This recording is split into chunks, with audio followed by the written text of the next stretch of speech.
हंडवाड़ा में 3 मार दिए, कुपवाड़ा में 4 मार दिए, डाउनटाउन में 1 आतंकवादी मार दिया, क्या हमें इससे खुश हो जाना चाहिए? बिल्कुल नहीं।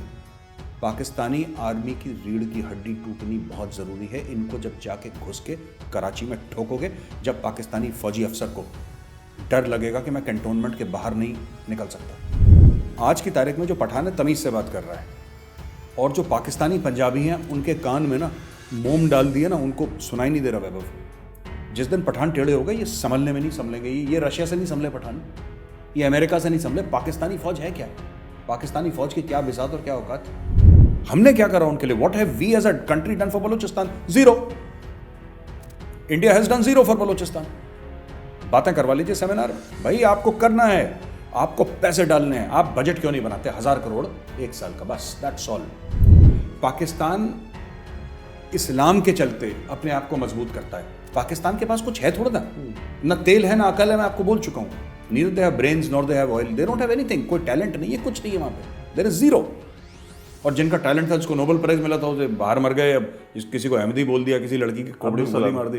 हाँ, अब्दुल सलाम, डॉक्टर अब्दुल सलाम। और अब्दुल सलाम को छोटा नाम नहीं है, it's a very big name. अच्छा, पाकिस्तानी आर्मी के लिए ये पूरा टेररिज्म का जो मामला है ना, ये बड़ा सस्ते का सौदा है। पाकिस्तानी फौजी नहीं मरता, पाकिस्तानी अफसर नहीं मरता। मरता कौन है? गरीब का बच्चा जो कि मदरसे में जाता है, बिकॉज वो एक स्कूल अफोर्ड नहीं कर सकता, तो मदरसे में उसकी ब्रेन वॉशिंग होती है। The main problem is the Pakistan army.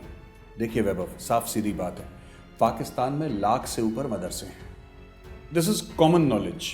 1 lakh से ऊपर मदरसे हैं। अगर, और ये वही मदरसे हैं जिन्होंने पहले अफगानिस्तान में जिहादी भेजे थे रूस के खिलाफ लड़ने के लिए, वो उन्होंने भेजे अमेरिका के खिलाफ लड़ने के लिए अफगानिस्तान में, और हमारे खिलाफ भी यही मदरसे भेजते हैं। Hi guys, this is Major Gaurav Arya and you're watching Defensive Offense. Please don't forget to subscribe and do press the bell icon. और ख़ास तौर से चौधरी तारिक महमूद साहब जिन्होंने मेरे खिलाफ FIR फाइल करा है कैंट में, टेररिज्म के चार्जेस पे इन्होंने FIR फाइल करा है कि गौरव आर्या दहशतगर्दी फैला रहा है, मेजर को हम जेल में डालेंगे। तो तारिक साहब, आप ज़रूर डिफेंसिव ऑफेंस को आप सब्सक्राइब करें, क्योंकि जब आपका मुल्क और आपकी कौम जलील होगी तो सबसे पहले यहीं पे जलील होगी, और माशाल्लाह आपको मज़ा भी आएगा। आप ज़रूर सब्सक्राइब करें, ख़ास तौर से आप। हेलो व्यूअर्स, आप देख रहे हैं डिफेंसिव ऑफेंस और मैं हूं वैभव। आज हमारे साथ मेजर गौरव आर्या है, और एक नई खबर के साथ हम आए हैं कि हमारे एक वीडियो के ऊपर लंदन में इनके खिलाफ आतंकवाद को बढ़ावा देने की FIR प्राथमिकी दर्ज हुई है। तो मेरे साथ मुबारक हो आपका। बहुत शुक्रिया आपका। डॉन के बाद अब 11 मुल्कों की पुलिस धीरे धीरे आपको भी ढूंढना शुरू करेगी। हाँ, तो डॉन का 11 मुल्क था, मेरा 1 मुल्क शुरू हो गया। अभी देखिए कब तक मैं डॉन तक रीच करता हूँ। अब जहाँ जहाँ पाकिस्तानी है वहाँ तक तो पहुँचेंगे ही। पहुँचेंगे, बिल्कुल बिल्कुल बिल्कुल। तो इस पूरे मामले के ऊपर आपको क्या लगता है कि ये चीज़ ट्रिगर कहाँ से हुई है? देखिए, मैं आपको बताता हूँ। हमने बहुत पहले डिफेंसिव ऑफेंस में एक वीडियो करा था, जिसमें कि कॉन्टेक्स्ट ये था वीडियो का कि भाई पाकिस्तान जो करता चला रहा है, प्राइम मिनिस्टर नरेंद्र मोदी जी ने एक स्पीच दी थी। उस स्पीच पे उन्होंने ये बोला था कि कश्मीर में पिछले 30 साल में 42,000 यानी कि 42,000 से ज़्यादा भारतीय नागरिक मारे जा चुके हैं as a result of terrorism, directly और इनडायरेक्टली। 42,000, 42,000। इजराइल जैसे मुल्क में जहाँ जब 3 लोग मरते हैं तो इजराइल लेबनान पर अटैक कर देता है या किसी और मुल्क पर बम मारना शुरू कर देता है। आप अमेरिकन्स को किसी को मारिए, अगर पता लग गया कि अमेरिकन्स, जस्ट इमेजिन जब आपका 9/11 हुआ था, जो अलकायदा ने, उसामा बिन लादेन ने वहाँ पे अटैक करा था, करीब 3,000 के तकरीबन जाने गई थी, और अमेरिका ने 2 मुल्क बर्बाद कर दिए थे। आधा मिडिल ईस्ट उड़ा दिया है। बिल्कुल। और अभी तक उसके रिपरकशंस हैं, वो ख़त्म नहीं हुआ है, उसके रिपरकशंस आज भी चल रहे हैं। इराक अभी भी अनस्टेबल है, अफगानिस्तान का तो खैर ऊपर वाला ही मालिक है। तो मैं ये कहना चाहता हूँ कि उसमें वीडियो में, डिफेंसिव ऑफेंस के वीडियो में मैंने ये बोला था कि साहब जो 5 कोर है कराची का, राइट, मैंने, क्योंकि कराची में टारगेट किलर्स हैं, तो मैंने बोला 5 कोर। उसमें मैंने साफ तौर पर यह भी बोला था कि जो औरतें हैं, बच्चे हैं, नॉन कॉम्बैटेंट्स हैं, सिविलियंस हैं, उनको आप हाथ न लगाएं। तो पहली चीज़ तो टेररिज्म का चार्ज जो पाकिस्तानी भाई हैं जिन्होंने करा है, वो टेररिज्म क्या करता है? टेररिज्म ये करता है कि साहब आप इनोसेंट्स को मारें क्योंकि आपका एक पॉलिटिकल मैसेज सामने जाए। टेरर से आता है टेररिज्म, दहशत इतनी फैला दीजिए, तभी तो दहशतगर्दी कहते हैं उसको। तो हमने तो उसमें कैवियट दे रखा है कि women, children, non combatant, civilians से हमें कोई लेना देना नहीं है, और आम पाकिस्तानी से हमारी दुश्मनी भी क्या है। मैंने पहले भी बोला था, जिसको हम जानते नहीं उससे हम दुश्मनी क्या करेंगे वैभव, हम तो जानते ही नहीं उसको। मैं कभी पाकिस्तान नहीं गया, कम से कम लीगली तो नहीं गया मैं पाकिस्तान। लाइन ऑफ कंट्रोल एक बार मैंने पार करा था, but legally I have never been to Pakistan. तो कहने की ये बात है कि अब how to there is a certain this thing that how does India respond to this challenge. Now लोग हिंदुस्तान में भी कहने से कतराते हैं, अब कहना उन्होंने शुरू कर दिया है, पर यह बात तो हम लोग बहुत पहले से कह रहे थे। The main problem is the Pakistan army. देखिए वैभव, साफ सीधी बात है, पाकिस्तान में 1 लाख से ऊपर मदरसे हैं, this is common knowledge, 1 lakh से ऊपर मदरसे हैं। अगर, और ये वही मदरसे हैं जिन्होंने पहले अफगानिस्तान में जिहादी भेजे थे रूस के खिलाफ लड़ने के लिए, वो उन्होंने भेजे अमेरिका के खिलाफ लड़ने के लिए अफगानिस्तान में, और हमारे खिलाफ भी यही मदरसे भेजते हैं। अच्छा, पाकिस्तानी आर्मी के लिए ये पूरा टेररिज्म का जो मामला है ना, ये बड़ा सस्ते का सौदा है वैभव। पाकिस्तानी फौजी नहीं मरता, पाकिस्तानी अफसर नहीं मरता, मरता कौन है? गरीब का बच्चा जो कि मदरसे में जाता है, बिकॉज वो एक स्कूल अफोर्ड नहीं कर सकता, तो मदरसे में उसकी ब्रेन वॉशिंग होती है, उसको बोल देते हैं जाओ बेटा जिहाद लड़ो इंडियन आर्मी के साथ, और अगर तुम मारे गए तो तुम्हें हूरें मिलेंगी और शहद की नदियां और दूध के पता नहीं क्या क्या मिलेंगे तुम्हें। तो वो बेचारा एक्साइट हो जाता है, जाहिल है, गरीब है, पढ़ा लिखा है नहीं। पाकिस्तान तो वैसे भी, पाकिस्तान का वैसे देखिए, इसमें बड़ा एक इंटरेस्टिंग मैं आपको एनालॉजी देता हूँ। ये पूरा जिहाद का मामला आता कहाँ से है? जब आप ये भरोसा कर लें, जब आपके दिल में ये, देखिए उसका जो रिलीजियस कॉनोटेशन है वो एक बात है, वो अलग बात है, लेकिन जब आप ये कह दें, हम लोग अक्सर ये कहते हैं ना कि अमीर का बच्चा जिहाद क्यों नहीं करता, राइट? क्योंकि अमीर के पास उम्मीद है, जो जिहादी है, जो एक्चुअल मरता है, उसके पास उम्मीद नहीं है। उसको ऐसा लगता है कि हो सकता है कि दूसरी जो जिंदगी मरने के बाद मुझे मिले, वो जिंदगी मेरी जो फिलहाल की जो जिंदगी में जी रहा हूं उससे कहीं अच्छी होगी। उस उम्मीद के चक्कर में ये कहते हैं कि साहब हमारी ज़िंदगी तो मौत के बाद ही शुरू होगी, असली ज़िंदगी। ये तो वी आर इन, जिसको तारिक फतेह साहब अक्सर कहते हैं ना कि ट्रांजिएंट लाउंज है ये, जो कहते हैं कि लाउंज में बैठे हैं, अभी दूसरी फ्लाइट पकड़नी है। So that is the entire concept. Now मैंने क्या बोला अपने वीडियो में, और वीडियो ऑन द रिकॉर्ड भी है, मतलब इट्स ऑन पब्लिक रिकॉर्ड। मैंने सिर्फ ये बोला कि साहब आर्मी ऑफिसर्स को टारगेट करना है। ऐसा मैंने क्यों बोला? मैंने इसलिए बोला कि जब तक आप पाकिस्तानी ऑफिसर्स को, पाकिस्तानी आर्मी ऑफिसर्स में, नेवी और एयरफोर्स का भी नहीं, पुलिस का भी नहीं, पाकिस्तानी पुलिस, रेंजर्स का भी नहीं, इसमें किसी का कोई, रेंजर्स के ऑफिसर वैसे भी पाकिस्तानी आर्मी से आते हैं, लेकिन रेंजर्स एज अ फोर्स नहीं, पाकिस्तानी आर्मी स्पेसिफिकली, जब तक उनके अफसरों का खून नहीं बहेगा, उनके जवानों का खून नहीं बहेगा, तो तब तक ये मामला सुलटेगा नहीं। और क्यों नहीं सुलटेगा मामला? इसलिए सॉल्व नहीं होगा वैभव, क्योंकि जब पाकिस्तान दहशतगर्द हिंदुस्तान भेजता है तो हमारे फौजी मारता है, राइट? हम जब वापस ही जवाबी कार्रवाई करते हैं, हम तो उनके वो मदरसा छापों को मार रहे हैं जिनकी ना पाकिस्तान में वैल्यू है ना इंडिया में वैल्यू है। भाई हाफिज सईद कहाँ से लाता है? हाफिज सईद कोई ऑक्सफोर्ड और कैम्ब्रिज और हार्वर्ड से थोड़ा ना लोग लेकर आता है, वो तो नुक्कड़ वाले मदरसे से खींच के लाता है लोगों को, जिनके पास वैसे भी जिंदगी में कोई उम्मीद नहीं है। 8-10 भाई हैं, सब गुर्बत में पड़े हुए हैं, किसी का कोई डेली लेबरर है, कोई रेड़ी लगा रखा है, उसको जिंदगी में कोई उम्मीद नहीं है कि मेरी जिंदगी में बेहतरी होगी। अब उसको यही है कि मैं मर जाऊंगा तो मुझे बेहतर हूरें मिल जाएंगी, मैं मर जाऊंगा तो कुछ हो जाएगा, तो कैसे मरूं? चलो इंडिया सामने, राष्ट्रीय राइफल्स आपकी तमन्ना तो पूरी कर ही देगी ना। आप आरआर के सामने आकर आरआर ने ठोक देना है आपको, तो चलो you believe that you will go to a better world. तो इस सेंस में मैंने ये बोला था कि साहब आप देखें इस चीज को, कि आपको हमें ये किसी भी सूरत में, जब तक आप पाकिस्तानी आर्मी का खून नहीं बहाएंगे, ये चीज़ नहीं रुकेगी। बिकॉज आप पाकिस्तानी आर्मी, जो कि ये जिहाद का जड़ है पाकिस्तान में, they are the main culprits. उनको आप सजा नहीं दे रहे, आप कश्मीर में टेररिस्ट मारे जा रहे हैं। आप भाई साहब वो अगले 100 साल तक टेररिस्ट भेजते रहेंगे, कश्मीर में आप कुछ नहीं कर पाएंगे। उनके पास पूरी फैक्ट्री लगी है पाकिस्तान में। आप जड़ पे जाइए, रावण के आप सर काटते रहेंगे और सर उगते रहेंगे। मैं आपको यह बता रहा हूं कि कहां पे मारना है। वो नाभि है जिसके अंदर वो अमृत का कलश है ना, वो रावलपिंडी है, वो पाकिस्तान है। तो 5 कोर कराची का मैंने नाम लिया क्योंकि कराची में टारगेट किलर्स हैं। आपको अपनी स्पेशल फोर्सेस नहीं भेजनी, आपको कुछ नहीं भेजना। मैंने इस कॉन्टेक्स्ट में उसको कहा था कि पाकिस्तानी ऑफिसर, और अगर कोई अफसर अपने बीवी बच्चों के साथ आता है आप उसको इग्नोर करें। बीवी बच्चों को आपको हाथ ही नहीं लगाना, वो मासूम है, हम ये मानते हैं कि वो मासूम है। किसी औरत को हाथ नहीं लगाना, किसी बच्चे को, कोई सिविलियन, कोई नॉन कॉम्बैटेंट आदमी हो, कुछ भी हो, बुजुर्ग हो, हमें उनको हाथ नहीं लगाना, उनको खरोच नहीं आनी चाहिए। टारगेट किलिंग का क्या मतलब होता है कि टारगेट पे जाके गोली लगे। Pakistani army must suffer, it is the root of all evil in this subcontinent. तो टारगेट किलिंग की आपने बात करी कराची में और पाकिस्तान के अन्य हिस्सों में, स्पेशली कराची में, तो टारगेट किलिंग तो ये कुछ ढकी छुपी बात नहीं है। पाकिस्तान आर्मी का खुद का एक बहुत इफेक्टिव टूल रहा है। उसके थ्रू उन्होंने कराची में यूनिवर्सिटीज़ के प्रोफेसर्स मरवाए हैं जो इंटेलेक्चुअल्स थे, जो सवाल करते थे। जर्नलिस्ट मरवाए हैं कराची में, पॉलिटिकल लीडर्स मरवाए हैं, MQM के मरवाए हैं, पीपल्स पार्टी के मरवाए हैं, कोई भी लीडर जो सवाल करता है। और इन्होंने जहाँ लंदन में FIR कराई है, इन्होंने खुद लंदन में लोगों को मरवाया है टारगेट किलिंग में। MQM के एक लीडर को मरवाया था। तो और फिर उसका इल्ज़ाम उन्होंने अल्ताफ़ हुसैन पे जाहिर सी बात है दिया, और पूरी एक स्टेट मशीनरी जो है यूज़ की कि कैसे भी करके अल्ताफ़ हुसैन को उसमें फंसाया जाए। तो सर, अगर जहाँ तक अगर हम देखते हैं तो कराची का आपने जिक्र किया, कराची को ही आपने क्यों चुना?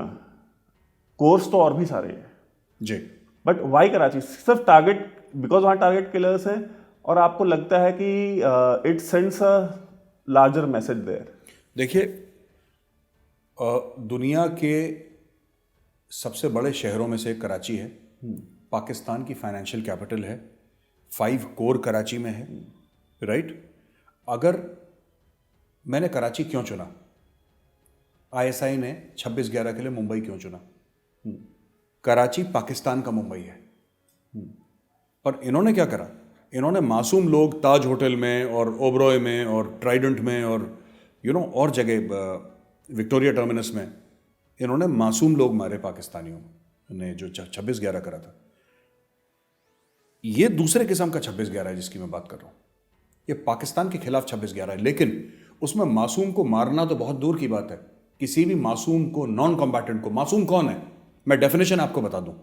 मासूम वो है जो पाकिस्तानी फौज की, पाकिस्तानी आर्मी की वर्दी नहीं पहनता।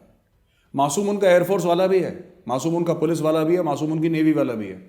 Pakistani army is the head of the snake and you have to cut off the head of the snake. Vaibhav, ये प्रॉब्लम हमारे जो शहरी हैं, मैं हाल फिलहाल में ही पुलवामा में था और मैं आपको बता दूं, इतना दुख हुआ देख के, राइट? इतना दुख हुआ देख के। हमारे 40 जवान शहीद हुए और उसके बाद भी कितने हमारे जवान शहीद हो चुके हैं पुलवामा के बाद पिछले 1 साल में। क्यों? पाकिस्तान यही चीज बार बार करता है। आपकी यूनिफॉर्म्ड फोर्सेस पे अटैक कर रहा है। कश्मीर में आपकी यूनिफॉर्म्ड फोर्सेस पे लगातार अटैक कर रहा है, लगातार अटैक कर रहा है। ऑफिसर्स, जवान्स मारे जा रहे हैं। ये कब आप जवाब देंगे पाकिस्तान को? हंडवाड़ा में 3 मार दिए, कुपवाड़ा में 4 मार दिए, डाउनटाउन में 1 आतंकवादी मार दिया। क्या हमें इससे खुश हो जाना चाहिए? बिल्कुल नहीं। पाकिस्तानी आर्मी की रीढ़ की हड्डी टूटनी बहुत ज़रूरी है। इनको जब जाके घुस के कराची में ठोकोगे, जब पाकिस्तानी फौजी अफसर को डर लगेगा कि मैं कैंटोनमेंट के बाहर नहीं निकल सकता, राइट, तब जाके इनको मैसेज जाएगा। इनको मैसेज पहुंचाना ज़रूरी है। और आप फेल हो जाए, मैं कह रहा हूं मैसेज में, कोई बात नहीं, right? You attempt an attack on a Pakistani brigadier और अ जनरल, अटेम्प्ट, उसकी सिक्योरिटी अच्छी होगी, वो बच जाएगा, ठीक है, बच जाए, कोई बात नहीं। एक तो अटैक आप उनके ऊपर कभी मत करें जब वो फैमिलीज के साथ हो, कभी नहीं। मासूम को खरोच नहीं आनी चाहिए। मौत तो बहुत बड़ी चीज है, पर अगर वो अकेले जा रहा हो, आप अगर पाकिस्तानी जनरल के ऊपर आपने अटैक करा और वो अटैक फेल भी हो गया, कम से कम पाकिस्तान को एक मैसेज चला जाएगा कि कोई ना कोई हमारे पीछे पड़ा हुआ है। That is what I want. Sir, अभी हमने देखा है कि पाकिस्तान में भी एक गांधीयन वे ऑफ स्ट्रगल की एक नई वेव शुरू हुई है। पश्तून तहफ़्फ़ुज़ मूवमेंट है और कई सारे सिविल राइट्स ग्रुप हैं, वो बन के खड़े हुए हैं। सर, आपको लगता है कि ये पाकिस्तान जैसी सोसाइटी में, जहाँ पे अभी कल एक बिल इंट्रोड्यूस किया है वहाँ गवर्नमेंट ने सोशल मीडिया को कंट्रोल करने का, उन्होंने फरमान दिया है कि सारे social media platforms, YouTube, Google, Facebook और ट्विटर, इनको अपने सर्वर्स पाकिस्तान में लगाने पड़ेंगे और वहाँ पे अपने ऑफिसेस खोलने पड़ेंगे एंड एक बॉडी बनाई जाएगी ऑर्गेनाइजेशन जिसको ये कंट्रोल दिया जाएगा जो कि कभी भी किसी भी मटेरियल को टेक डाउन कर सके, और नहीं करने में 50 करोड़ की फाइन है। तो सर इतने कंट्रोल्ड एनवायरनमेंट में, जहाँ मीडिया कंट्रोल में है, सोशल मीडिया को कंट्रोल करने की कोशिश हो रही है, आईएसआई को खुली छुट्टी है, वो किसी को भी मार देते हैं, प्राइम मिनिस्टर्स और फाउंडिंग फादर के फैमिली मेंबर्स को मारने की इंक्वायरी आज तक कंप्लीट नहीं हुई, तो ये गांधीयन वे क्या वहाँ चलेगा? Do you think so? मैं एक बात बताऊँ आपको, बड़ा इंटरेस्टिंग सवाल है वैभव आपका। ये जो पठान कर रहे हैं ना, जनरली माना जाता है कि सबसे वायलेंट कौम है पठान। एक उनका एक धारणा बन गई है, एक उनके बारे में परसेप्शन है कि पठान आर वेरी वायलेंट, और होते भी हैं, ऐसी बात नहीं है। Pathan are extremely short tempered. मैं तो पठानों के साथ बड़ा उलझा हूँ, यारों के यार होते हैं, और अगर पठान से दुश्मनी हो गई तो फिर थैंक यू। वो एक्सट्रीम नेचर होता है जनरली पठानों का। It's wrong to paint an entire community with the same brush, but Pathans are pretty straightforward. Except Punjabi Pathan से लेके इमरान खान। नहीं, वो तो नकली है, वो पठान है ही नहीं इमरान खान। वो अपने आप को कुछ कह दे, वो मिरासी वाला खान है, मुझे पठान वाला खान नहीं, वो मिरासी वाला है, वो तबले वाला। वो he is not this thing, with all due respect. मैं आपको बताता हूँ इसमें ना मसला क्या है। बाचा खान, जिसको फ्रंटियर गांधी कहते थे, he was also Pathan, right? उन्होंने भी मूवमेंट चलाई थी जब उनके फॉलोअर्स को मारा गया था वहाँ पे। जमात इस्लामी के साथ उनका डायरेक्ट क्लैश हुआ था, और बहुत केस है। He was called frontier Gandhi. yes, sir. और वो ऐसे थे बाचा खान, उन्होंने कभी किसी के ऊपर हाथ नहीं उठाया। He was a very peace loving man, frontier Gandhi कहते थे। तो इट इज़ जो मंजूर पश्तीन कर रहा है ना, मंजूर पश्तीन कर रहा है, it is in the same tradition of बाचा खान। ट्रेडिशन वही है कि पीसफुल प्रोटेस्ट करेंगे। और मैं तो सिर्फ ये कहना चाहता हूं कि पाकिस्तानी फौज को अगर अपनी खैर चाहिए, राइट, मैं सिर्फ इतना कहता हूं कि हजारों साल में, 2000 साल की हिस्ट्री अगर आप देख लें, महाराजा रंजीत सिंह थे और एक गुरखा की यूनिट थी। गुरखा की यूनिट हरा पाई पठानों को, और महाराजा रंजीत सिंह ने वहां पे राज किया। ठीक है, पठानों को कभी कोई नहीं हरा पाया। अगर भगवान ना करे ये पठान वायलेंट हो गए ना, Pakistani army does not have any way और methodology, they are highly armed. Pathan तो कहते हैं साहब हथियार हमारा जेवर है, और उनका एक कोड भी है पश्तून वली, जिसमें सबसे बड़ी चीज है बदल, यानी कि बदला। अगर आपने पठान को मारा, फिर उसका एक धर्म बन जाता है कि आपसे बदला लेना है। अगर आपने पठान के गेस्ट को मार दिया, if you kill a Pathans guest, he will wipe out your entire family. It is the way Pathans are. अभी वो तमीज से बात कर रहे हैं। आज की तारीख में जो पठान है तमीज से बात कर रहा है, और जो पाकिस्तानी पंजाबी हैं उनके कान में ना मोम डाल दिया ना, उनको सुनाई नहीं दे रहा वैभव। जिस दिन पठान टेढ़े हो गए, ये संभलने में नहीं संभलेंगे। ये रशिया से नहीं संभले पठान, ये अमेरिका से नहीं संभले। पाकिस्तानी फौज है क्या? पाकिस्तानी फौज की क्या बिसात और क्या औकात? ये मंजूर पश्तीन जब तक धरने वरने कर रहा है, ये लोग मंजूर पश्तीन को बुलाएं, उससे बोले भाई आपको क्या चाहिए। अब इन्होंने अरेस्ट करके अभी उसके ऊपर केस लगा दिए, तो कुछ केस उसके फारिग करे उन्होंने, ट्रीजन वगैरह के और सेडिशन के, राइट। जिस दिन वहां का पठान वायलेंट हो गया, these people not be able to control. इतिहास गवाह है, ये अलेक्जेंडर द ग्रेट के सामने नहीं झुके। ये Pathan is not a community, it is a case study, है ना। पठान एक फ्रेम ऑफ माइंड है, वो कम्युनिटी नहीं है। वो खिसक गया, फिर उन्होंने तो रशिया का बुरा हाल कर दिया था 79 to 89 के बीच में, फर्स्ट अफगान जिहाद में। दे स्पेयर्ड नोबडी। एक केस है, 1 लाख की फौज गई थी। मैं आपको उसका हिस्टोरिकल जो उसका सोर्स है मैं आपको बताऊंगा वैभव, कोशिश करूंगा निकाल के। दिल्ली से गई थी अफगानिस्तान 1 लाख की फौज। You know what the Pathans did? They killed everybody and they send 1 person back कि तुम जाके हमारी कहानी सुनाना। ये बहुत पहले की बात है, अंग्रेजों के टाइम की, during the time of the British. They killed everybody, they send 1 person back, you go and tell our story. Anglo Afghan war तो जो ब्रिटिश कल्चर में भी जो पढ़ाया जाता है, it is full of sad songs और वो सारी पोइट्री, सारी की सारी वो पूरा सैड ही है पूरा। अफगानिस्तान जाके हैप्पी कौन हुआ है? रशियंस हैप्पी हो गए, अमेरिकन हैप्पी हो गए। Their profession is fighting. Afghan जो बच्चा है ना, वो छोटा सा है, his profession is fighting, he will continue to fight. पर एक बात है, मैं अफगान के बारे में एक बात तो बोलूंगा, कभी आपने ये नहीं देखा होगा कि अफगानियों ने किसी बाहर मुल्क पे जाके अटैक कर दिया। आप कभी ये नहीं देखेंगे कि कहीं आपको लंदन में या इंग्लैंड में, सॉरी लंदन में, या फिर क्योंकि लंदन में ज़्यादा ये हो चुका है इसलिए नाम ले रहा हूँ, या न्यूयॉर्क में, यूएस में, या कहीं और जाके आपको पठान नहीं मिलेगा जो बाहर जाके कोई अटैक कर रहा है, सुसाइड अटैक। पठानों का सबसे बड़ा मसला है कि तुम हमारे मुल्क में मत आओ, हमें जैसे जीना है हम जिएंगे, अगर तुम हमारे मुल्क में आओगे फिर तुम हमारे दुश्मन हो। You will never find even Taliban, जो कि बिल्कुल they are not fit to be called humans. Taliban, जो मैं नहीं समझता उनको इंसान भी कहना चाहिए, जानवर है बिल्कुल वो लोग, लेकिन तालिबान ने कभी अमेरिका में जाके अटैक नहीं करा। ये अलकायदा करते हैं, इस्लामिक स्टेट करता है तालिबान, उनका फोकस ही अफगानिस्तान है। They don't care about anybody else, that is the truth. Sir एक अभी रिसेंटली अफगानिस्तान की बात हो रही है, तो ये बहुत ज़्यादा डिमांड उठी है कि इंडियन ट्रूप्स को अफगानिस्तान भेजा जाए। यहाँ के दिल्ली के भी कई सारे थिंक टैंक्स में इस तरह के आर्टिकल्स अचानक से आने लग गए हैं कि हमें जो है अपनी बूट्स ऑन ग्राउंड रखना चाहिए वहाँ पे, to create some leverage with United states.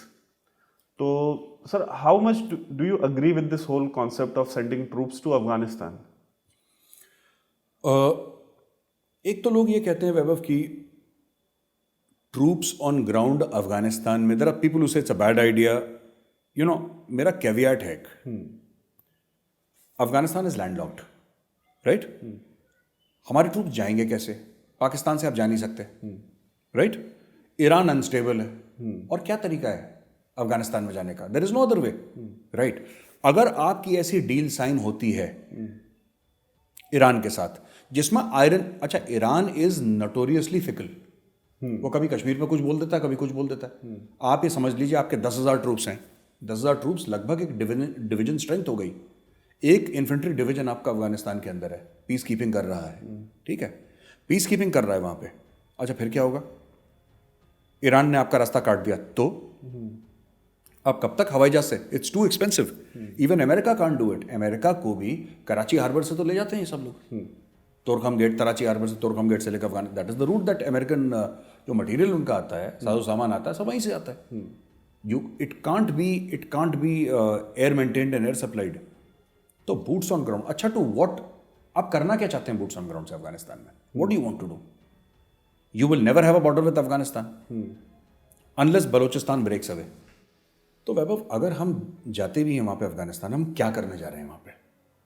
Central Asia जाना है। अफगानिस्तान का मतलब यही है आपको, सेंट्रल एशिया। अफगानिस्तान में इतना केओस है, इतना ज़्यादा केओस है।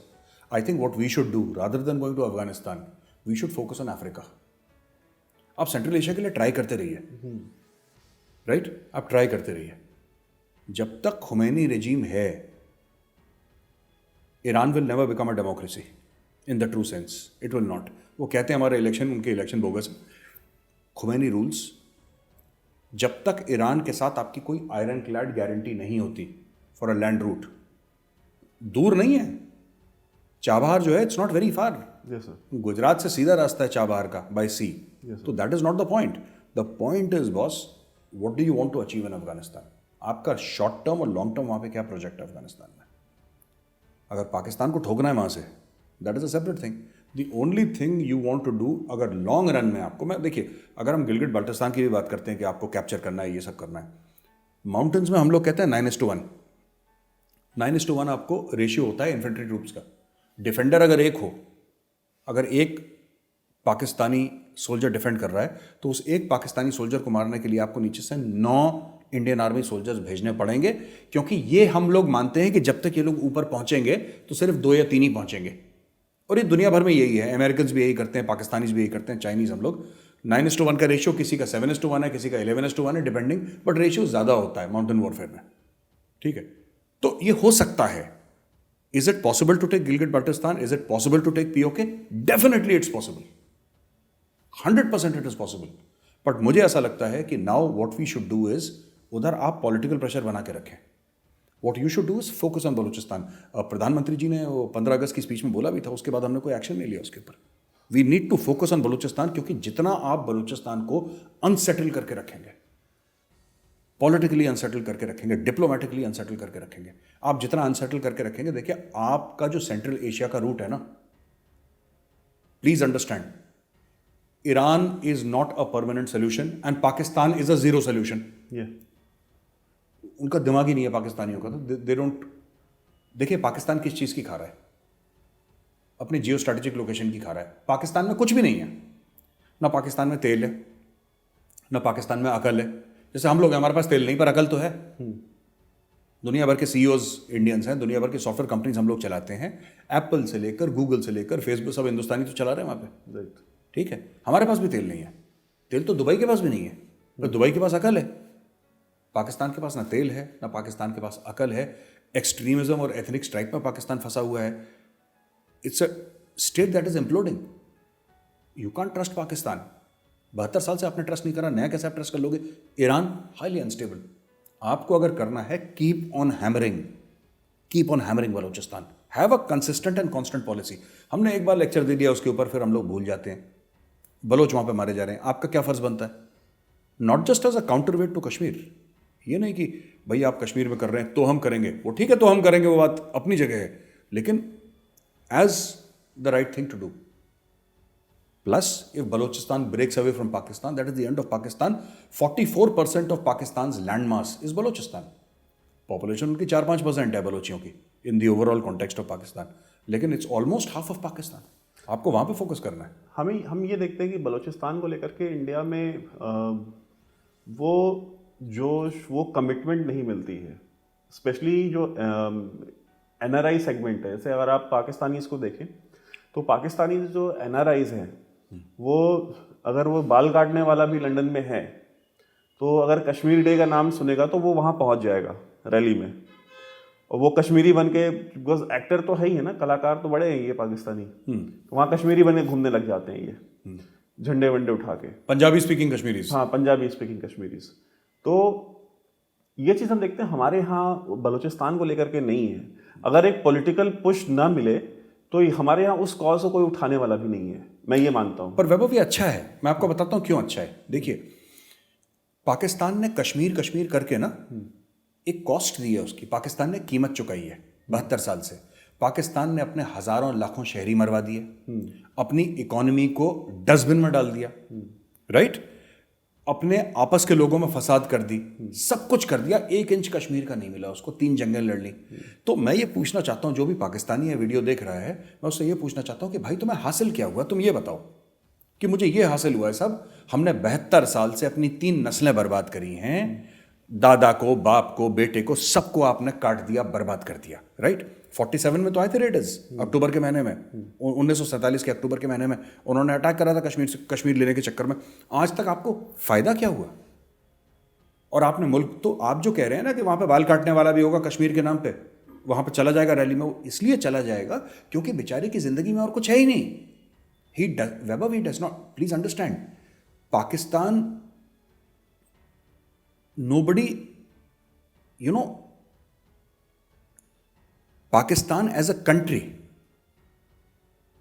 जिसको कहते हैं टोटली इनवैलिड टाइप की है वो, और इनवैलिड वर्ड में इसलिए यूज कर रहा हूं क्योंकि उसके पीछे there is no strength in the roots of that country, it is an artificial construct. Now what has happened in is that ये जो आप कह रहे हैं कि हेयर ड्रेसर है या टैक्सी ड्राइवर है, ये पहुंच जाता है, उसने बचपन से यही सुना है कि कश्मीर बनेगा पाकिस्तान, कश्मीरियों से ना था क्या, ला इलाहा इल्लल्लाह, उसका दिमाग ही उतना है वैभव। और ये वो लोग हैं, ये सिर्फ, अगर वो ऐसा नहीं कि हेयर कटिंग का काम कर रहा है, उसका सैलून होगा वहाँ पे, he must be owning a saloon, तो ये पाकिस्तान का अशराफिया है जो बाहर गया हुआ है। This is the elite of Pakistan. अब जो पाकिस्तान, आप ये समझ लीजिए, पाकिस्तान का एलीट है, मतलब हम ये समझते हैं कि बाहर गया है, बाहर रह रहा है, तो कम से कम अगर जाते वक्त वो एलीट नहीं है तो वहाँ पे जाके 2 रुपए कमा के या 2 पाउंड कमा के कम से कम एलीट हो गया होगा। मैं ये सोच रहा हूँ, लंदन में रहता है तो कुछ घर अपने पैसे भी भेजता होगा ना, एक लिविंग स्टैंडर्ड होगा, क्योंकि जनरली यूके में लिविंग स्टैंडर्ड ठीक है लोगों का, पाकिस्तान से तो बहुत ठीक है। अगर ये पाकिस्तान का क्रीम है, सो वैभव ये इट्स रैंसिड क्रीम, वो खटास आ गई ना क्रीम में, खराब हो जाती है क्रीम, ये वो वाली क्रीम है।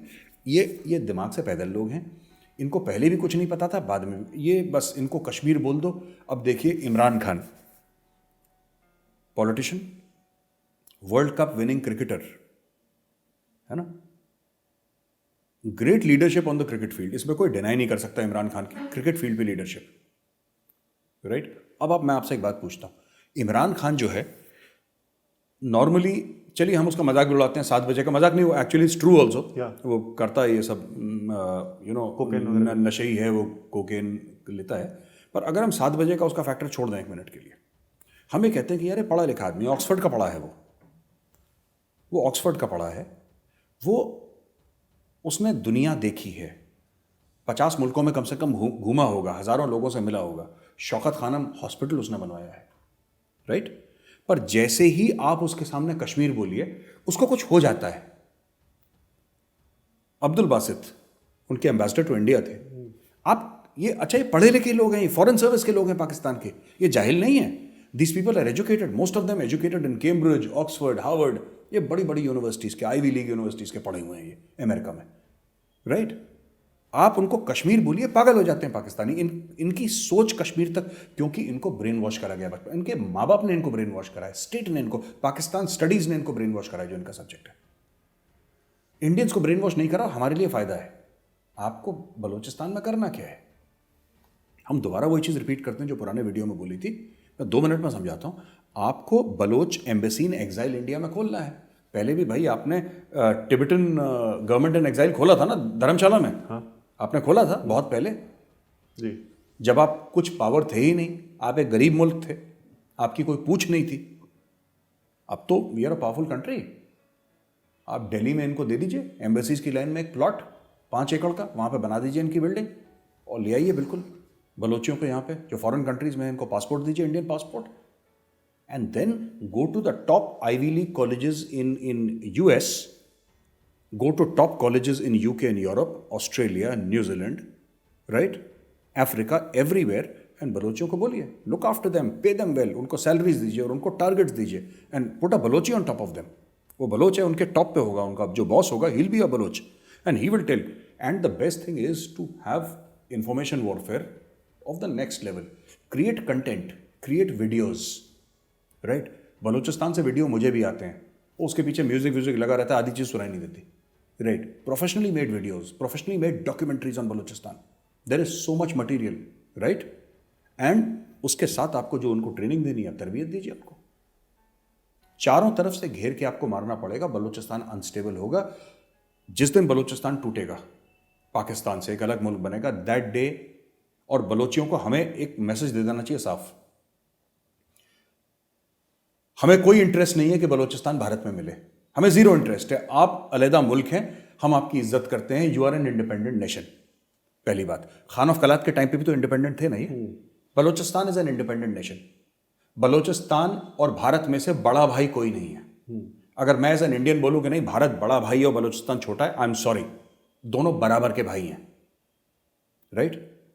जब तक आप बलोचियों का हाथ नहीं पकड़ेंगे, वो क्या कर सकते हैं बेचारे, वो तो खून बहा ही रहे हैं अपना। बलोची तो अपना खून बहा रहे हैं, बलोची तो मौत के मुंह में रोज जा रहे हैं, राइट। वो देखिए, जो जितना कर सकते थे उससे ज्यादा उन्होंने कर दिया है। फिर हमने क्या करा उनके लिए? What have we as a country done for Balochistan? Zero. India has done zero for Balochistan. बातें करवा लीजिए सेमिनार में, भाई आपको करना है, आपको पैसे डालने हैं, आप बजट क्यों नहीं बनाते 1000 करोड़ एक साल का, बस दैट्स ऑल। और हमारे लिए 1000 crore is nothing, it has got zero value. 1000 crore की तो यहाँ पे नॉर्थ ब्लॉक और साउथ ब्लॉक में स्टेशनरी आ जाती होगी एक साल में। yes, sir. क्या फर्क पड़ता है यार? आपने अलग से बजट बनाइए, आप उनको ट्रेन करिए। और बलोच बच्चों को जब मैं ट्रेन कह रहा हूँ, मैं ये नहीं कह रहा कि सिर्फ हथियार की ट्रेनिंग दीजिए आपको, आप उनको कंप्यूटर साइंस की ट्रेनिंग दीजिए, आप उनको इंडिया लाइए, आप उनको इंडिया लाइए। इंडिया लाने के बाद आप उनको यहाँ की यूनिवर्सिटीज़ में पढ़ाइए, आप उनको अपने सिस्टम में इंटीग्रेट करिए, और फिर उनको बोलिए कि बेटा वो बलूचिस्तान एम्बेसी इन एग्जाइल है, राइट, वहाँ पे जाओ। आप चाणक्यपुरी में पूरी एम्बेसीज हैं, क्या फर्क पड़ता है? सरकार को एक प्लॉट दे दीजिए 5 एकड़ का, वहाँ पे बना दीजिए शानदार सी building, Balochistan embassy in exile. और दुनिया को बोलिए कि हम पाकिस्तान से, we declare independence from the state of Pakistan. हम पाकिस्तान हैं ही नहीं, हम बलोच हैं, हम बलोच हैं। हम एक मुल्क बनेंगे, आज़ाद मुल्क बनेंगे। वो कौन सा हिंगलाज माता का मंदिर है? yes. वहाँ पे yes. Balochi Muslims have died to protect that temple. Am I right? Yes, sir. They call it नानी का मंदिर। हाँ, वो हिंगलाज माता का जो मंदिर है, बलोची मुसलमान मर गए उस मंदिर को प्रोटेक्ट करने के लिए। They have given their lives and what are we doing for the Baloch? हमने क्या कर दिया? लेक्चर दे दिया हमने। सर, इसको काउंटर करने के लिए पाकिस्तान ने वहाँ पे बहुत हैवी इन्वेस्टमेंट करी मुशर्रफ के टाइम से। वहाँ पे देवबंदी मदरसे खोले और कई सारे मदरसे दर्जनों के हिसाब से पूरे बलूचिस्तान में खोले गए।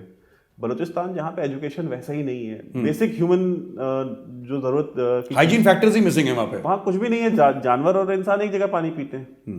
तो वहाँ पे उन्होंने मदरसे खोले एयर कंडीशन बलूचिस्तान में। और उन्होंने रेडिकलाइज, क्योंकि रेडिकलाइज इसलिए किया क्योंकि जो बलोच है वो बाय नेचर वो नेशनलिस्टिक है, वो रिलीजियस नहीं है। मैं आपका जो वैभव आपने पॉइंट बताया ना, it's a very valid point. मैं आपको बताता हूँ, इन लोगों ने हर जगह, देखिए मैंने क्या बोला, पाकिस्तान को मैंने बोला ना इट इज इनवैलिड। पाकिस्तान करता ये है, पाकिस्तान कभी ऐसे मोटिवेट नहीं करेगा कि तुम पाकिस्तानी बनो, राइट? उसने वहाबिज्म घुसा दी, उसने सलाफिज्म घुसा दी। पाकिस्तान इस्लाम के चलते अपने आप को मजबूत करता है। पाकिस्तान के पास कुछ है थोड़ा ना तेल है ना अकल है, मैं आपको बोल चुका हूं। Neither they have brains nor they have oil, they don't have anything. कोई टैलेंट नहीं है, कुछ नहीं है वहां पे, देयर इज जीरो। और जिनका टैलेंट था, जिसको नोबेल प्राइज मिला था, उसे बाहर मर गए। अब किसी को अहमदी बोल दिया, किसी लड़की की खोपड़ी में गोली मार दी। हाँ, अब्दुल सलाम, डॉक्टर अब्दुल सलाम। और अब्दुल सलाम को छोटा नाम नहीं है, it's a very big name, is a very very big name. और फिजिक्स में उनको नोबेल प्राइज मिला है, तो it's not a small name that you know they can dismiss it. But ठीक है, अहमदी था तो भैया ये नहीं कर सकते, वो नहीं कर सकते, he died a disillusioned man. तो ये Pakistan has always ill treated everybody who is not Sunni Punjabi.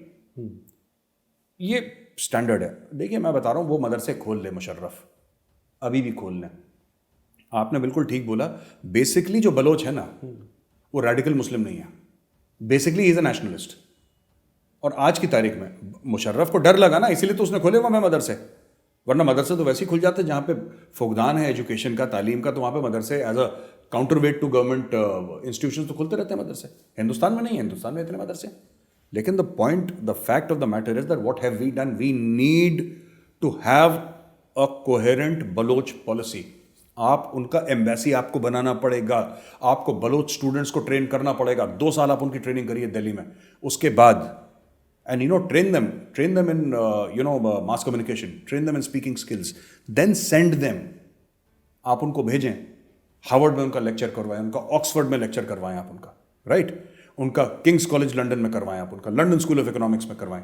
हर जगह आपको कंटेंट बनाना है, आपको वीडियोस बनाने हैं, आपको आर्टिकल छपवाने हैं, आपको हर जगह दुनिया भर में उसको। और आपको सिर्फ 1000 करोड़ अगर आपने कर दिए तो फिट हो जाएगा आपका मामला। बलूचिस्तान मैं बता रहा हूं, अगर आपने पैसे की कमिटमेंट कर दी और सरकार ने इस पे देखिए, हर चीज़ को मुकम्मल करने के लिए 2 चीज़ें चाहिए होती हैं वैभव, मैं अक्सर कहता हूं, एक इंटेंट, एक कैपेबिलिटी। जहां तक बलूचिस्तान की बात है, हमें कैपेबिलिटी, हमें इंटेंट नहीं है। जिस दिन इंटेंट आ गया, मैं आपको बता सकता हूं 15 से लेकर 20 साल में बलूचिस्तान अलग हो जाएगा। It's a long term game. कोई ये बोले कि साहब कल बलूचिस्तान आज़ाद, इट्स नॉट लाइक दैट। लेकिन हो सकता है, हाईली पॉसिबल है।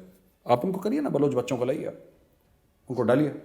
बलूचिस्तान में बीएलए के एक फाइटर से एक जर्नलिस्ट ने पूछा कि रमज़ान चल रहा है, तुम फास्ट नहीं कर रहे हो, आप में से कोई फास्ट कर रहा है? बोला नहीं, हम में से कोई फास्ट नहीं कर रहा है, बिकॉज हमारा जो उस्ताद है, हमारा जो लीडर है, वो हम सबके लिए अकेले फास्ट कर रहा है। So they are not religious, that उनके लिए उनकी जो एथनिसिटी है, उनका जो अपना नेशनलिस्टिक फर्वर है, yes, वो ज्यादा इंपॉर्टेंट और बहुत डीप है। Vaibhav, because Balochistan was a country. Yes. अरे भाई, बलूचिस्तान तो इंडिपेंडेंट कंट्री था। पाकिस्तान ने तो इन्वेड करके पूरा ड्रामा कराया वहां पे। बलूचिस्तान तो इंडिपेंडेंट नेशन था। अब आप एक बलोच के दिल से आप कैसे निकाल सकते हैं? वो आप निकाल देंगे उसके? नहीं निकाल पाएंगे आप, यू विल नेवर। जबकि कश्मीर की बात करें, ये पाकिस्तान ने इन्वेंट कर रखा है।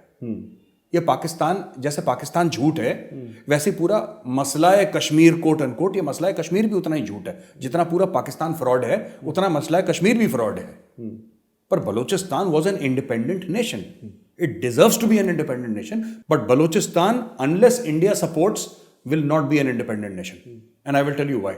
बलूचिस्तान में चाइना के इंटरेस्ट्स हैं, राइट? चाइना के इंटरेस्ट्स हैं।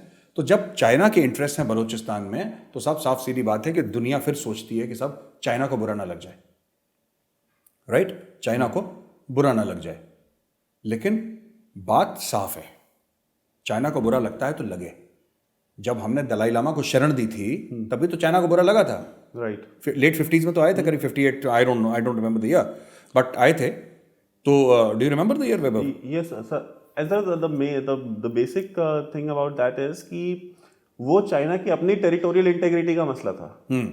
This is not China's own territorial integrity, issue of China's own territorial integrity. तो चाइना समझता है पाकिस्तान को अपनी टेरिटरी वैसे तो हाँ ये कह सकते हैं हम लोग। उनका सैटेलाइट स्टेट है। हाँ सैटेलाइट स्टेट है, बिका हुआ है, सब कुछ बेच दिया उन्होंने चीनियों को, अपने एयरपोर्ट बेच दिए, अपने मोटरवेज बेच दिए, अपने पार्लियामेंट पायलट बिक भी गई हो।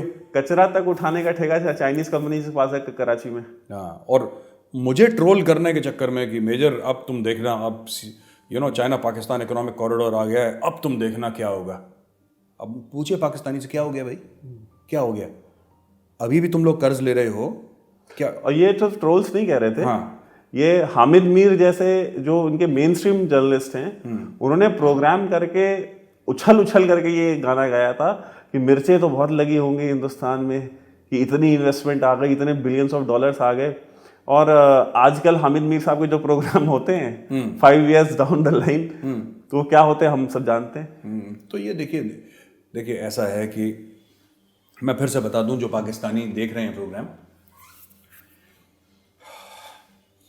China Pakistan economic corridor Vaibhav 15 साल का एक प्लान है जिसमें उन्होंने बोला कि साहब $60 बिलियन 15 साल में चाइना इन्वेस्ट करेगा, $60 बिलियन, जिसमें कि 40 शायद वो इन्वेस्ट कर भी चुका है। पहली चीज हमें जानने की जरूरत है कि वो $40 बिलियन गया कहाँ पे। ठीक है, उसमें से 90% तो वापस गया चाइना। जो कॉस्ट थी उनकी या कॉस्ट अटैच थी या जो भी था, that has gone to China. पहली बात तो ये है। दूसरी चीज ये, क्योंकि लेबर चाइना का है, रॉ मटेरियल चाइना का है, सब कुछ चाइना का है, तो वापस चाइना चला गया। भाई चाइनीज आदमी है, पाकिस्तान में थोड़ा खर्च करेगा, वो चाइना भेज दिया उसने पैसा अपना। अब दूसरी चीज है कि ये जो कहते हैं ना कि साहब इंडिया जला होगा, 15 साल में आपको $60 बिलियन मिलने हैं। 15 साल में हर साल इंडिया में $80 बिलियन आते हैं हर साल। तो अगर $40 बिलियन, $40 बिलियन आपका एक 15 साल का इन्वेस्टमेंट है, उससे दुगना $80 बिलियन तो हर साल इंडिया में इन्वेस्ट हो रहा है। इंडिया को क्यों मिर्ची लगेगी? अरे गरीब आदमियों, इंडिया को क्यों मिर्ची लगेगी तुमसे? फकीरों, एक बात समझो, जितना तुम्हारा अभी तक इतने सालों में इन्वेस्ट कर चुका है चाइना, उससे दुगना हर साल इंडिया में आ रहा है। ये किससे कंपटीशन कर रहे हैं? एक चींटी हाथी के साथ कंपटीशन कर रही है।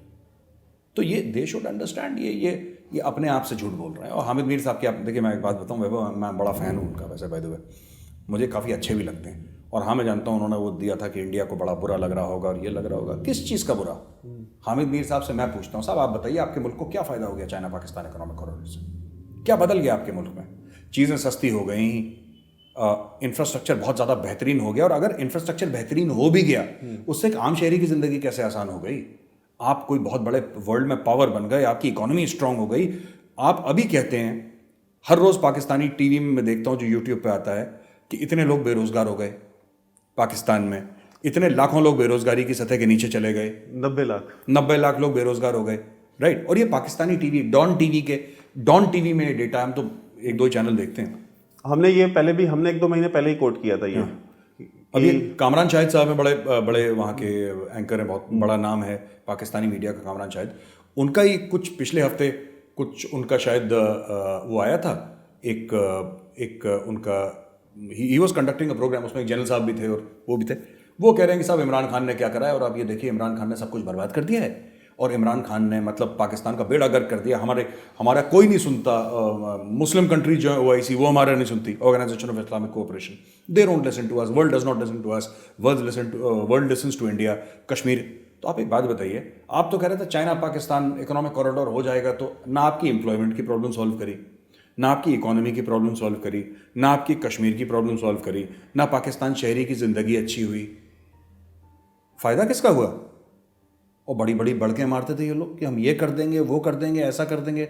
बिल्कुल लंबी फेंकना जिसको कहते हैं ना, यूपी में हम लंबी फेंकते थे, ऐसा कर देंगे। क्या हुआ? क्या कुछ नहीं हुआ, क्योंकि पाकिस्तान की सोच एक बेसिकली लोग कहते हैं ना कि मतलब बेसिकली एक दिमाग का फुकदान है वहाँ पे। that they are not very intelligent people. There are some who are brilliant, no doubt. We should not paint the entire community with the same brush. But Pakistanis generally are not intelligent. They are generally not well read. उनको जो सिखा दिया वो तोते की तरह बोलते थे, वो फौज के बूट के नीचे रहे ना वैभव. They have lived under the soldier's boot for 72 years. उनका दिमाग रावलपिंडी से आगे जाता ही नहीं है. They are incapable of thinking. Imran Khan himself, आप इमरान खान के स्टेटमेंट देखिए, उसको 4 वर्ड आते हैं. मोदी नहीं बोल पाता, मूडी. एक बोल देता है RSS, जादेव, कुलभूषण जादेव, उसका नाम जादव है यार, कुलभूषण जादेव. वो नहीं, जादेव नहीं, वो नहीं बोलता, वो अलग कलाकार है. सो मूडी है ना, नरेंद्र मोदी को मूडी. नंबर 2 RSS, हिंदू तावा. हिंदुत्व नहीं आता उसको बोलना, हिंदू तावा.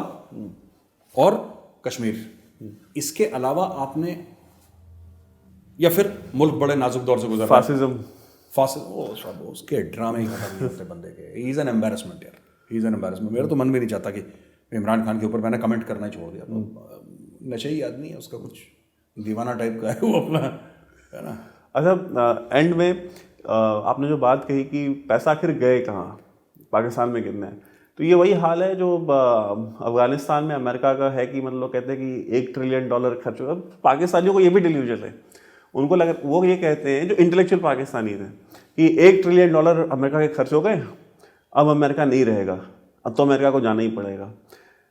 जो कॉन्ट्रैक्टर्स अफगानिस्तान में काम किए, सिविल कॉन्ट्रैक्टर्स सारे अमेरिकन, जिन कंपनियों ने इक्विपमेंट सप्लाई किया वो अमेरिकन, जो वहाँ पे लोकल लेवल पे जिन्होंने काम किया वो NGOs अमेरिकन्स, वो अमेरिकन थी.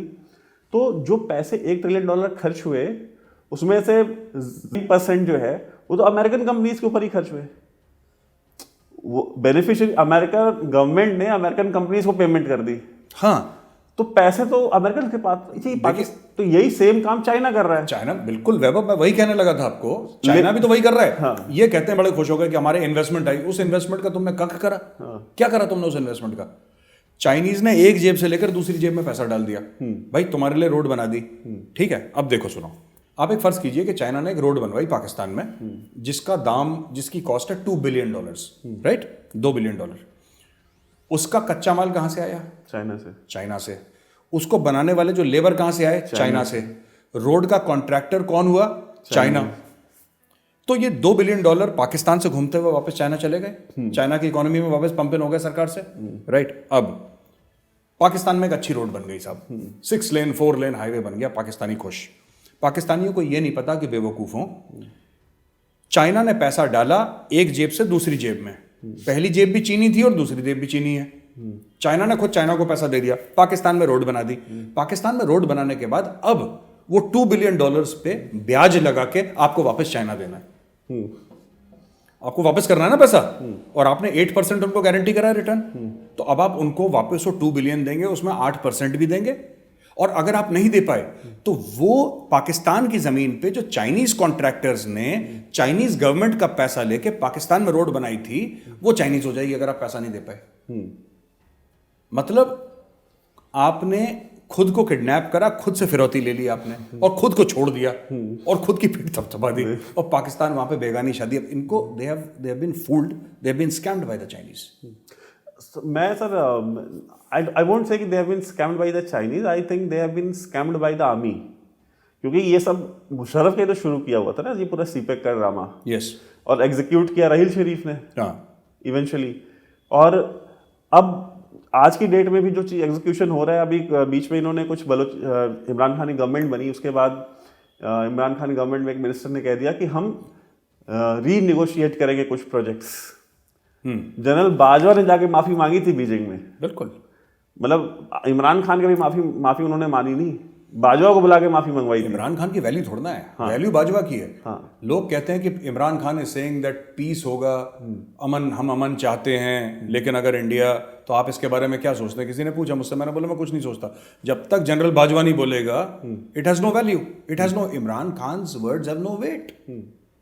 भाई जो पाकिस्तान का हेड ऑफ स्टेट कौन है? पाकिस्तान का head of state general Bajwa है. It is not the president और the prime minister, it is the army chief, he is the boss.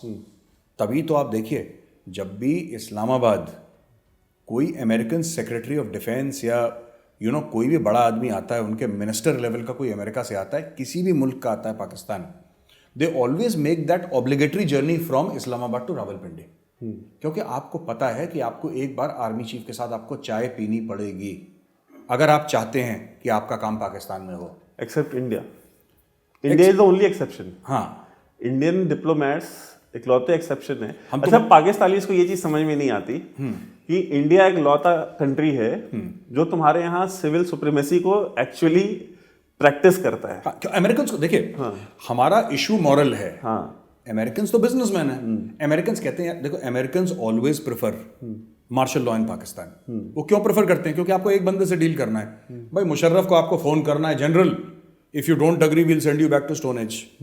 अगर वहां पर नवाज शरीफ होता या बेनजीर भुट्टो होती तो आप एक इलेक्टेड प्राइम मिनिस्टर को आप धमकी नहीं दे सकते थे। भाई आप क्या सोचते हैं, आप नवाज शरीफ को धमकी दे देंगे? तो वैभव वो 9/11 के बाद, 9/11 के बाद वो फेमस फोन कॉल नहीं था कि general will send you back to either you with us और against us and will send Pakistan back to the stone age. ऐसा क्यों कॉल आया? इसलिए क्योंकि वहां पे मार्शल लॉ लगा था पाकिस्तान में, एक मिलिट्री डिक्टेटर था वहां पे जो कि बॉस था। मिलिट्री डिक्टेटर की तो सैंक्टिटी होती नहीं, अमेरिकन ने कर दिया। वहां पे अगर उस समय बेनजीर भुट्टो होती, वहां पे अगर नवाज शरीफ होता, तो इनकी हिम्मत थी अमेरिकन की ऐसे बोलने की? डेमोक्रेसी में कभी नहीं होती। आप मॉरली बोल ही नहीं सकते। आपने अटैक करा इराक के ऊपर, क्यों? क्योंकि सद्दाम हुसैन डिक्टेटर था। आप बताइए, tell me, all these countries, आप देखिएगा America is very smart, all these countries that America keeps attacking ना, जो भी कंट्री को अटैक करती है, which was the last true democracy that America has attacked? It will not attack. भाई आप सर, इवन सऊदी अरेबिया भी अगर हम देखें तो सऊदी अरेबिया नवाज शरीफ की गवर्नमेंट थी, उसने नहीं भेजी फौज। हाँ, और ये भी एक बहुत बड़ा रीजन था फौज की नाराजगी का, बिकॉज फौज को वहां डॉलर्स दिख रहे थे कि रहील शरीफ ऑलरेडी वहां पे अकेले कमा रहा है, तो अगर हमारी एक दो डिवीजन चली जाती, ठीक है, तो हमें भी कुछ उसमें बेनिफिट होता। और उनका एक स्ट्रेटेजिक इंटरेस्ट अलग, बिकॉज सऊदी अरेबिया और यूएई इंडिया के बहुत क्लोज आ गए हैं, तो उनको ये भी अपॉर्चुनिटी दिख रही थी कि हम इसको भी ब्रेक कर पाएंगे वहां जा करके। करेक्ट। तो नवाज शरीफ ने तो, ये तो रिसेंट एग्जांपल अभी 2 साल पहले का है, जो यमन में हुथी रिबल्स के अगेंस्ट में जो बिल्कुल उसने पार्लियामेंट में जॉइंट सेशन बुला करके जलील किया सऊदी अरेबिया को, नवाज शरीफ ने। करेक्ट। कि मतलब कि हम क्या भाड़े की फौज है, हम नहीं भेजते। पर फिर पाकिस्तानी फौज ने बोला कि नहीं, हम भाड़े की फौज हैं, और वो गए, वो जाएंगे। देखिए पाकिस्तानी फौज को मैं तो कह रहा हूँ, मैं और डिफेंस मिनिस्टर और हमारे जितने भी जर्नल हैं इंडिया के, मैं तो जनरल साहब को यही बोलूँगा, सर आप कुछ मत करें, ये बिकाऊ लोग हैं। इतना डिफेंस बजट पाकिस्तान के लिए कर रखा है, पाकिस्तानी जनरल को 100 करोड़ 200 करोड़ दे दें, वो न्यूक्लियर वेपन आपको खुद ला के दे देगा, बेच देगा। एक आखिरी चीज़ कहना चाहता हूँ वैभव, यहाँ पे, since we are coming to the end of the interview, जो लोग अक्सर कहते हैं ना कि पाकिस्तान के न्यूक्लियर वेपन्स हैं वो रेडिकल इस्लामिस्ट के हाथ में चले जाएंगे, तालिबान के हाथ में चले जाएंगे, अलकायदा या आईसिस के हाथ में चले जाएंगे, तो बहुत बड़ी कैलामिटी हो जाएगी, बहुत बड़ा मतलब परेशानी हो जाएगी अगर ऐसा हो गया। तो देखिए, ये जो रेडिकलाइजेशन है ना, it is a state of mind. Pakistani आदमी खुद रेडिकल है, पाकिस्तान को जो इंसान है वो खुद रेडिकल है, पाकिस्तानी आर्मी खुद रेडिकल है। अगर वो न्यूक्लियर वेपन्स पाकिस्तानी आर्मी के, हाईली रेडिकलाइज्ड आर्मी के ऑलरेडी हाथ में हैं, तो आपको क्या लगता है कि ज़्यादा सेफ है बनस्पत के तालिबान के हाथ में होते? It is the same thing. Pakistani army is Taliban, Taliban is the Pakistani army, they are extensions of each other. कितने सपोर्टर्स हैं तालिबान के पाकिस्तानी आर्मी के अंदर? अलकायदा के, आईसिस के कितने सपोर्टर्स हैं? 99%। तो if they are like that, then why is the west fooling itself by saying कि साहब पाकिस्तानी आर्मी प्रोटेक्ट करेगी? ऐसा नहीं है। जिस दिन दिक्कत होगी, Pakistani nukes will become highly unstable for the rest of the world. ये सच है वैभव। Thank you so much, sir. Thank you very much, Vaibhav, for talking to us. Thank you very much. So, viewers, you are watching Defensive Offense, and don't forget to subscribe and press the bell icon.